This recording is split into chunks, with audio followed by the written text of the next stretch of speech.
Kalena dhamma sawanang etamang kalamutamang. Penuturan syair Dhammapada di video ini ditujukan untuk kita renungkan. Penuturan bahasa Palinya bukan sebagai sarana pembelajaran pengucapan bahasa Pali yang benar. Meskipun demikian, penutur tetap berusaha sesuai kemampuannya untuk mengikuti aturan pengucapan menurut tata bahasa Pali. Namun dengan segala kerendahan hati, penutur memohon maaf atas kesalahan yang terjadi, baik dalam pengucapan maupun dalam pelantunan bahasa Pali dari bait-bait Dhammapada ini. Untuk syair Palinya, penutur memilih membacakan dari hard copy kitab pustaka Dhammapada Pali Indonesia yang diterbitkan oleh Sangha Theravada Indonesia. Untuk terjemahan bahasa Indonesia dan kisah latar belakangnya, penutur memilih membacakannya dari sumber web samakkhipala.or.id di bagian Dhammapada.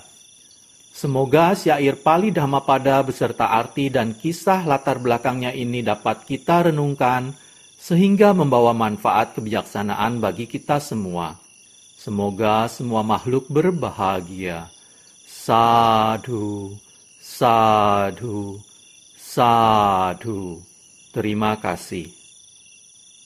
Namo tassa bhagavato arahato samma sambuddhassa. Namo tassa bhagavato arahato samma sambuddhassa. Namo tassa bhagavato arahato samma sambuddhassa. Pembacaan bait-bait Dhammapada beserta arti dan kisah latar belakang dibabarkannya bait tersebut oleh Buddha Gautama. Balawaga, kelompok bait-bait tentang orang bodoh. Bait 67. Natang kamang katang sadhu yang katwa anutapati yasa asum mukhorodang wipakang pati sewati. Bait 67 artinya, bila mana suatu perbuatan setelah selesai dilakukan membuat seseorang menyesal, maka perbuatan itu tidak baik. Orang itu akan menerima akibat perbuatannya dengan ratap tangis dan wajah yang berlinang air mata. Kisah latar belakang dibabarkannya bait 67 oleh Buddha Gautama. Kisah seorang petani. Suatu hari, beberapa pencuri setelah mencuri benda-benda berharga dan sejumlah uang dari rumah orang kaya, melarikan diri ke suatu ladang. Di sana mereka membagi hasil curian dan berlari berpisah. Tetapi sebuah bungkusan yang berisi uang yang berjumlah banyak terjatuh dari tangan salah seorang pencuri dan tertinggal di belakang. Tidak ada yang memperhatikan. Keesokan paginya, Sang Buddha yang sedang mengamati dunia dengan penglihatan supranaturalnya, melihat bahwa ada seorang petani sedang bekerja dekat ladang tersebut akan mencapai tingkat kesucian Sotapati. Segera Sang Buddha pergi ke sana, ditemani oleh Yang Arya Ananda.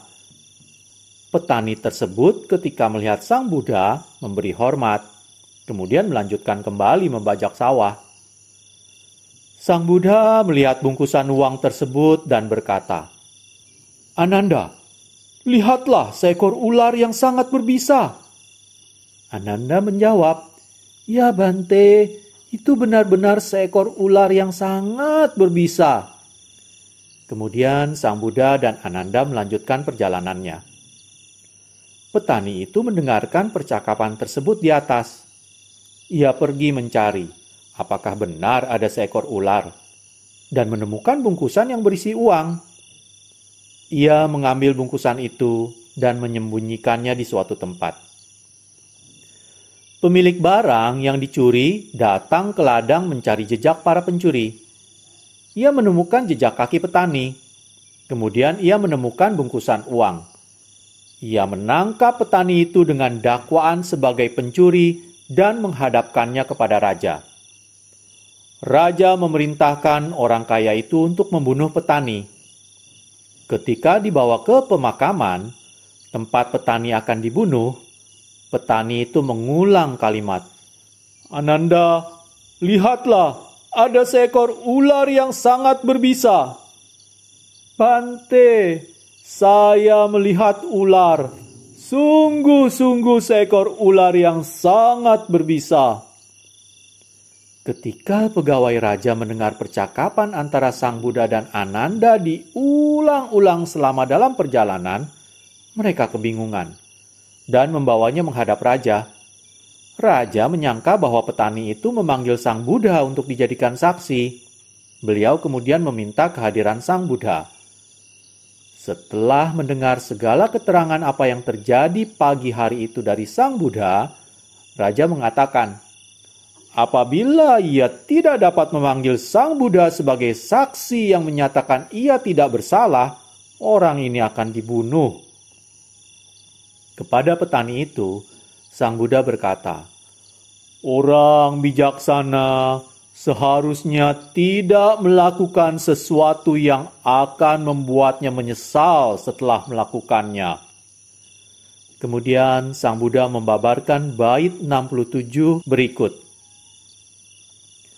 "Bila mana suatu perbuatan setelah selesai dilakukan membuat seseorang menyesal, maka perbuatan itu tidak baik. Orang itu akan menerima akibat perbuatannya dengan ratap tangis dan wajah yang berlinang air mata." Petani tersebut mencapai tingkat kesucian Sotapati setelah khotbah Dhamma itu berakhir. Kalena dhamma savanang etammang kalamutamang